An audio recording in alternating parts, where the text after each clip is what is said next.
Hello ladies and gentlemen, I'm going to be doing a series of videos about oil painting and different techniques and different ways to do oil paintings and such. This video right here is the introduction to supplies and things that you will need, and a few little tips and tricks before we get started doing assignments. So first off, let's talk about brushes. Brushes come in, what I want to say, two different flavors for the most part. They come in what we call wands or rounds. So this is a wand or round. And they also come in what we call the flats, flathead ones. So these are the two basic flavors. So for painting and stuff, I recommend getting a nice variety of flats and rounds for your paintings because they all come in handy. Now, if you take care of your brushes really well, they will last you a long time.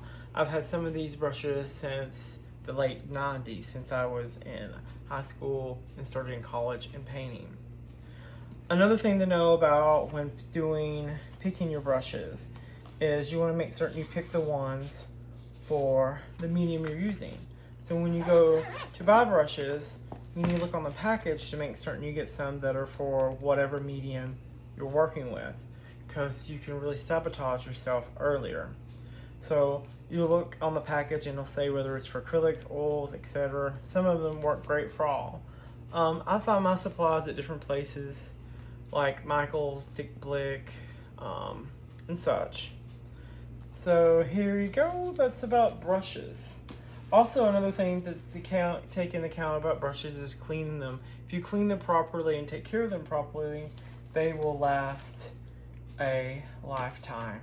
I clean mine mostly in Dawn dish detergent. It removes the oils, etc., etc. Next thing is you will need some sort of surface. For these first few videos I want to do, we'll be talking about creating oil sketches. And for oil sketches, I mostly use, because they're practice, mostly use these little canvas panels. But later on, when we'll be doing stuff, we will be using stretch canvases like this. Stretch canvases come in two different varieties. Cotton is fine. This is a cotton one. More expensive ones are dead and linen. Also, you can get canvases either with a small border like this or what we call gallery stretch borders. The gallery ones are about an inch wide on the side.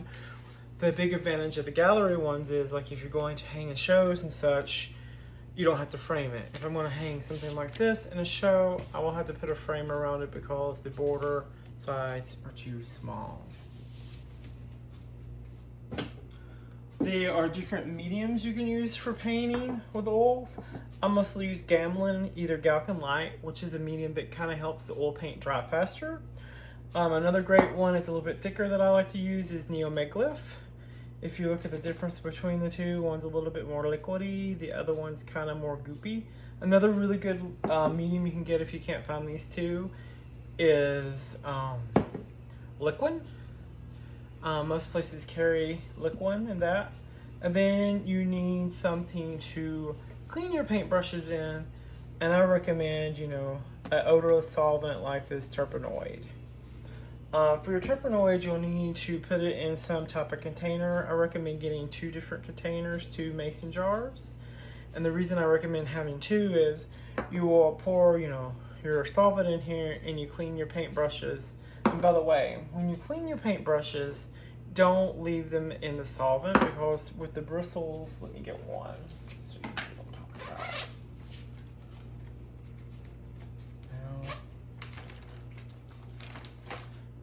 If you leave it in the water, it's going to smash the bristles down like this, and over time that will damage and destroy your brush. So when you use the Turpenoid, you just rub it against the sides and stuff, tap it, and lay it aside, using wiping it on a paper towel or whatnot. That way you don't damage your bristles. So back to why you need two jars. So after you dip your brushes so long, there'll be like gunk and sediment that builds up at the bottom. And what you can do is you can pour your solvent into the other jar, and then what's left of the gunk and stuff at the bottom, you can wipe away with a paper towel to have less mess and save and keep your Tupperware as long as possible. That's, you know, a good way to save money. Another thing that I use and I have my students use a lot is Q-tips. Q-tips is a good way to wipe away little areas that you need to wipe away little things. The next thing I want to talk about is you need a white surface or something to put your oil paint on. Sometimes I use a piece of plexiglass, glue or back it with a piece of white paper, taping it. I found lately that I like this cutting board because it has a non-stick surface. So after I'm done with what I'm doing, I can just scrape off the excess paint and throw it away, etc., etc. Different people do different things. Some people like to use throwaway palettes, which I think is a little wasteful, but if that's what you want to do, you can. Another handy thing about palettes and oil paints is to keep them from drying out your paint. If you have paint left over for your next painting assignment or whatnot, you can actually store this in water. So you store your paint in the water that you've squeezed out, and then you take your palette out of the water and you let it dry a little bit, and you can go back to painting with your oil paints like they've never just been freshly squeezed out of the tube. That's a nice little handy trick to know. Paint wise, paint comes in oil paints, like all paints, comes in different price ranges. You might wonder why they're in different price ranges. The reason is the cheaper paint has more binding agents than pigments. So the more expensive the brand of paint is, the more pigments it has instead of binding agents. Binding agent is what holds it together. So like oil paints use linseed oils and such to hold it together. So the cheaper paints have more linseed oil binding agents than pigment. So they're cheaper. One of the nice things about the cheaper paints is that you can learn with them. One of the sad things about the cheaper paints is the colors are not as bright or as vivid or as lovely and nice as it is for the more expensive paints.